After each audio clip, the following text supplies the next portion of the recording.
On this episode of Wolf Tracks, we stop in with the hardworking ladies of SK girls soccer team. We also look at the world of parent-teacher conferences and try to get a better sense of why we do them and what they're for. And we take a look at the SK Peewees, the kids who are well on their way to being star Wolf players themselves. All that and more on this episode of Wolf Tracks.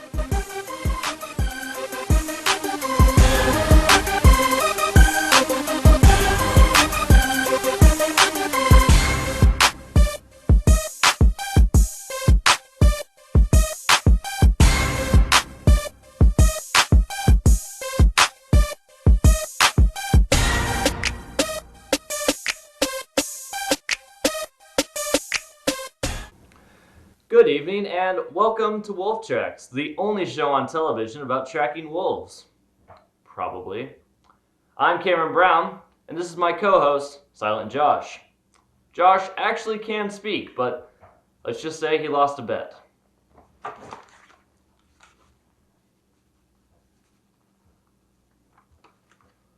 Jay and Silent Bob? I've never heard of them. And who's Penn and Teller?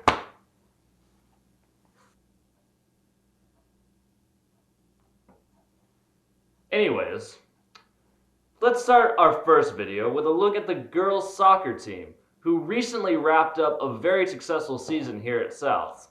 Roll tape. Respect, determination, perseverance, commitment, talent, drive. According to the Lady Wolf soccer players, being a part of their program takes all of these qualities and more. Of course, it must take a lot to achieve the impressive stats that they've attained this year. The girls went undefeated in their regular season with a record of 14 wins, 0 losses, and 3 ties.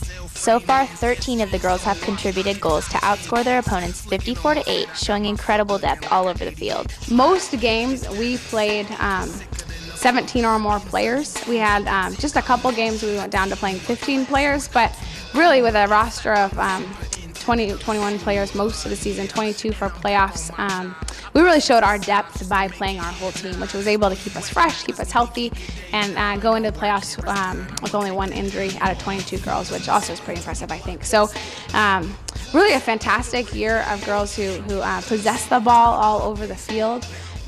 We have players that can attack from every position. Outside backs start our attack, our outside mids get us end line, and we can attack from the center. These girls train every weekday for 2 hours per day. They've had to stay especially committed to each other and the program because the program has had quite the history of coaches coming and going. This group is seeing its 3rd coach in 3 years. You have to try to match each different coaching style, but while still having your own style. And you grow as a player because you learn what other coaches expect. Julie Kane, the current head coach, plans on staying for quite a while and seems to be very popular with her players. Julie Kane is a great coach. She taught me a lot about soccer this year, and I've had a great experience from it. So now, with a coach who's here to stay and a promising lineup, the girls take on their next challenge to achieve their ultimate goal. Just basically work hard for our goals, which are win state and win our last game together. Oh yeah, nice. Oh.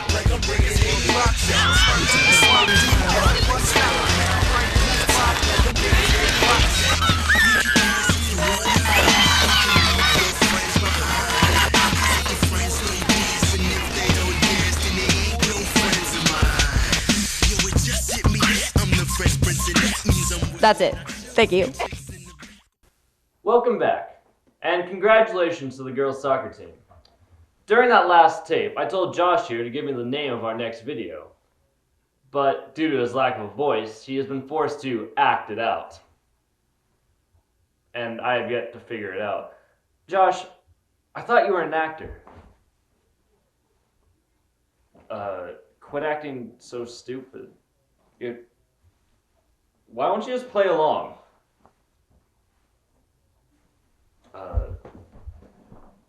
Theatrical much?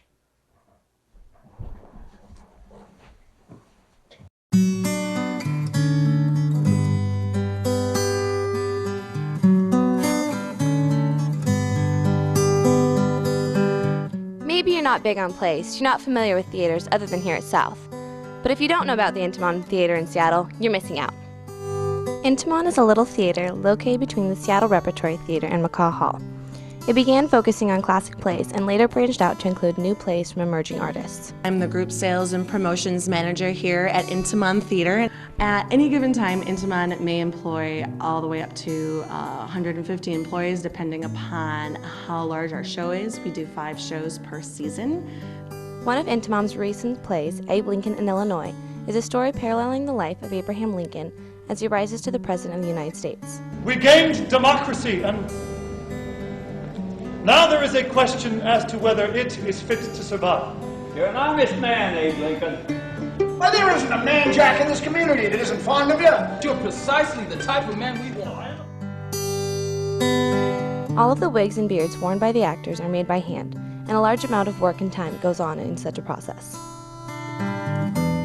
So my name's Manny Miller, and I'm the costume design assistant on the production of Abraham Lincoln in Illinois. And the job of the costume designer assistant is to make sure that the designer's design for the show is executed. I also sit in on fittings with the actors and make sure that whatever is wrong with them that needs to be altered, fixed, distressed, cleaned up, all of those notes then get relayed to our costume shop. Though an often overlooked theater, Intermon offers an intimate and comfortable setting for everyone who visits. We do new masters and classic works, so we're all about classic plays such as Shakespeare productions, Ibsen, and then we're also about doing new works here, such as Light in the Piazza, which eventually moved on to Broadway. Mr. Lincoln, you are proud of it. But what are you doing to save it from being ripped into shreds? Mr. Lincoln is inclined to dispute the constitutional authority of the Supreme Court. There can be no distinctions in the definitions of liberty as between one section and another, one race and another, one class and another. A house divided against itself cannot stay. After nearly 4 decades, Intermon continues to support emerging artists in Seattle and is home to some of the most beloved plays and performances. Check it out next time you head to Seattle. Good evening, ladies and gentlemen. Welcome back. It appears as if I will be your host for the remainder of the evening. I have absolutely no idea where Josh went during that last video. He completely overreacted. Josh! What are you doing? Oh my god. Please tell me this is not your segue into Invisible Children. Because if it is, I really think you're missing the... Wait, no. I know what this is. You're leading into the story about the origins of Halloween, aren't you? I see. Well, for more information, take a look at this video and learn a little bit more about everyone's favorite holiday. Everyone knows what Halloween is. It's a time for kids to dress up in elaborate costumes and go trick-or-treating. But where did it come from? What do the traditions represent? And more importantly, what is it really about? Halloween is a holiday that originates from the Celtic culture in Ireland, Britain, and Northern Europe. It is originally a celebration to honor the dead. The Celts believed on this day the dead roamed the streets. Gifts and treats were left out of houses to ward off these spirits. This is where trick-or-treating came from. I guess my favorite part of or the thing I like most about Halloween, it's probably everyone dressing up, going to like little parties, get-togethers, when you get to see a lot of people have fun and just be relaxed and not care about how they look, that makes Halloween really fun. The traditions of Halloween are known worldwide. Whether it be black cats or jack-o'-lanterns, everyone knows what they are associated with.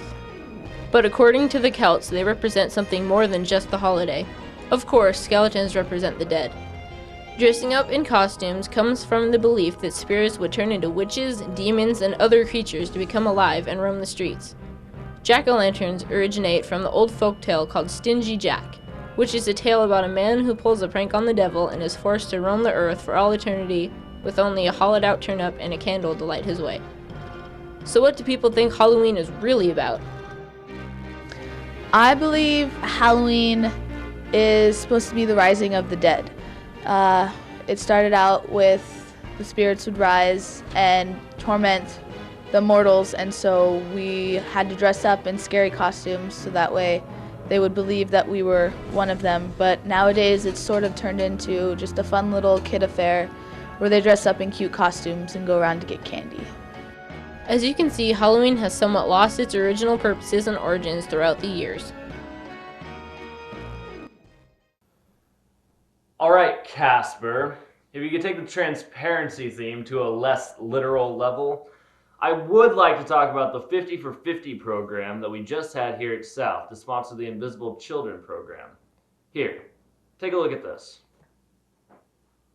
November 23rd, 2009, the new Invisible Children Club at South Kitsap held their first fundraiser. The first 50 people who raised $50 were the ones who got to walk, but very many other people joined in. After handing out t-shirts and bracelets, people headed to the track in the rain and wind. They walked to raise awareness for the invisible children in Uganda. So fortunate. This is such a fortunate country. And it's really not that hard to raise $50 and go and do a walk, really.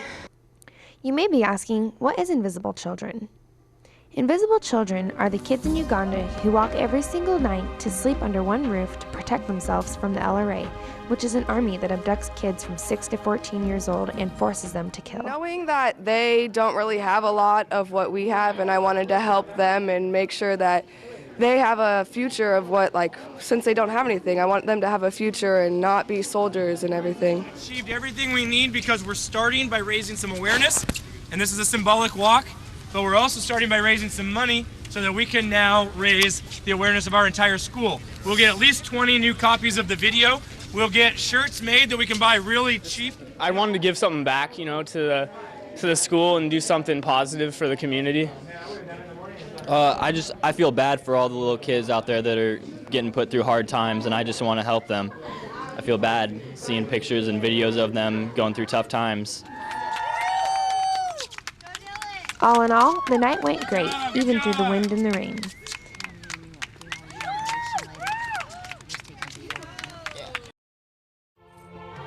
Thank you to everyone who participated and came to support.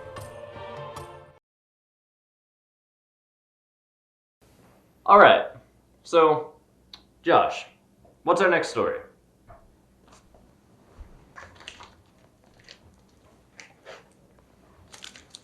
Meat.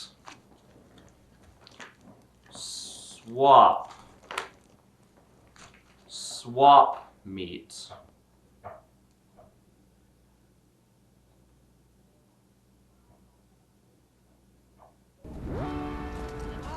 Many people have been to garage sales, but have you ever heard of swap meet? Most that have been to the rodeo drive-in know that the swap meet is held here on Sundays, but they may not quite know much about it. So, what is the swap meet? This is a huge social event for a lot of people. We have repeat customers who spend all winter long collecting things in order to come here and sell every Sunday.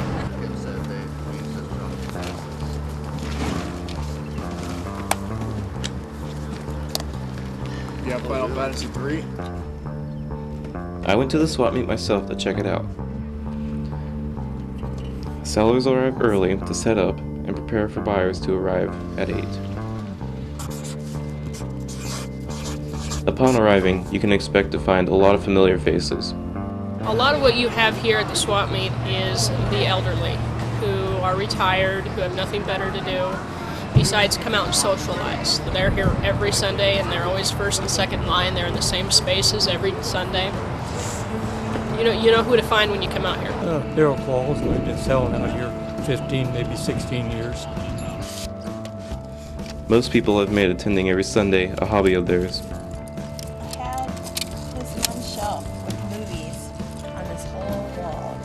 But it's my burger room. Here's the diamond, here's 2 screws. Now it's still in the box. That's collection. Alright, so now we got some more. Okay. All the different items located in one place. You don't have to run all over. The swap meet is held every Sunday in between May and September from 7 a.m. to 2 p.m. So there you have it. Not only is the swap meet fun, but it's also worth checking out. If you've never been to one, come out and see it. It's fun and exciting. Sometimes you'll never know what you find. Welcome back. Once again, I have no idea where Josh is. So...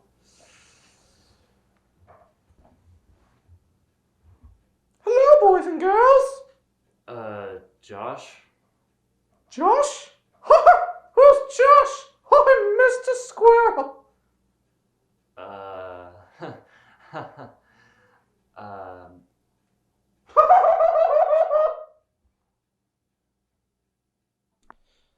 You should all strive to get good grades so you have something to show your parents at parent-teacher conferences.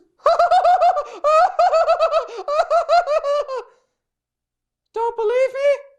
Watch this. It's everyone's favorite time of the year, conferences.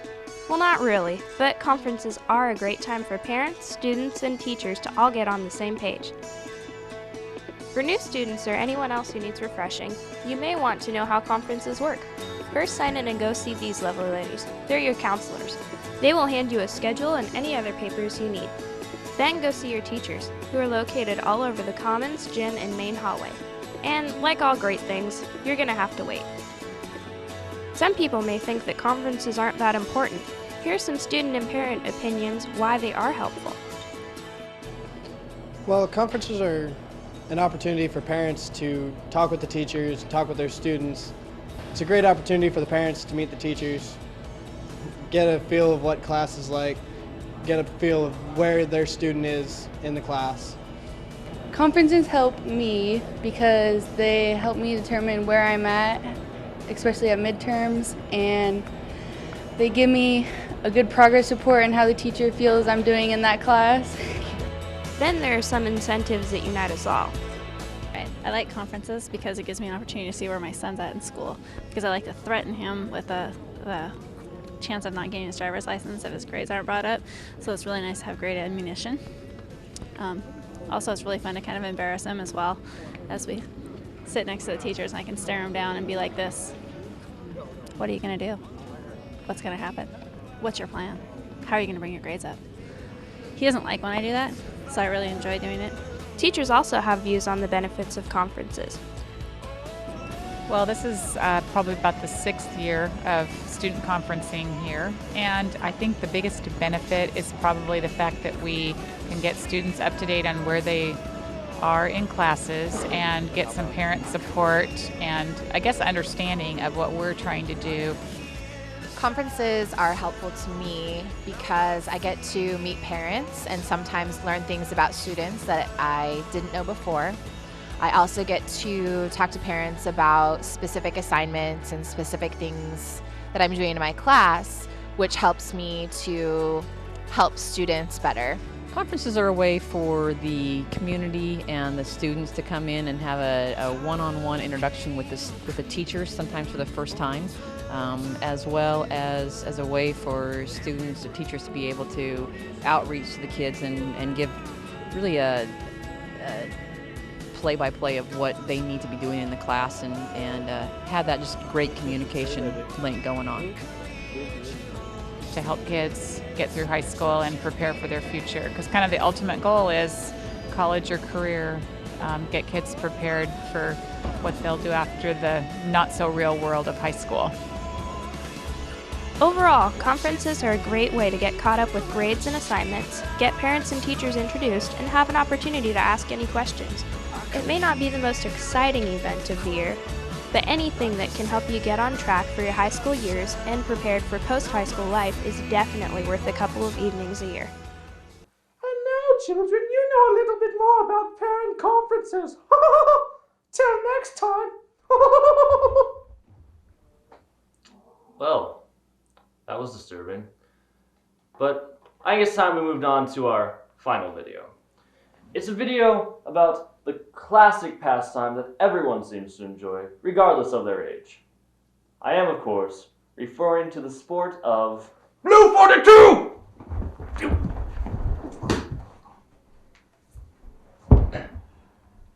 Football. Josh?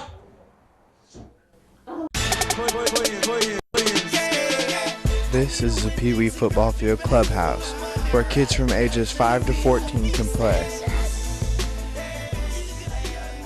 Because I like to play football and I like to have fun. This is how you get your starting job, right here. You ready? Hit! Square up.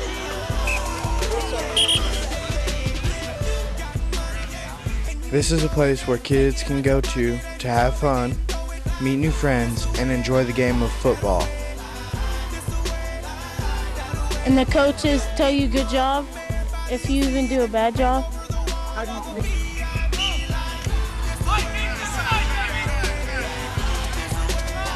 I want to try to score as much as touchdowns as I can, be as good as I can, and that's about it. These kids, all ages, work hard all week to prepare for the games on Saturdays, and the coaches work hard to prepare them too.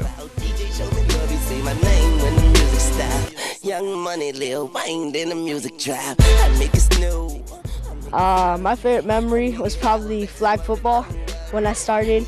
I love just like running the ball. That's what I liked about it.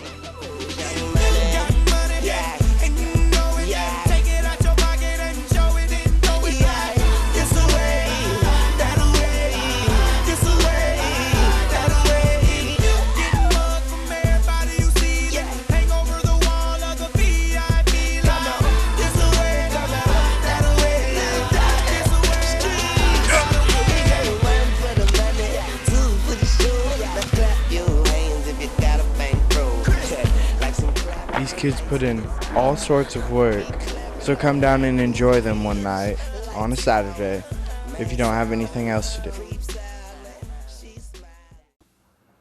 All right, so Josh, what's our next story? Are you saying there are no more stories?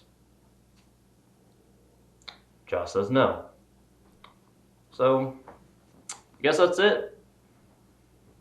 I've been Karen Brown, and this is Josh. So, bye. You owe me $10.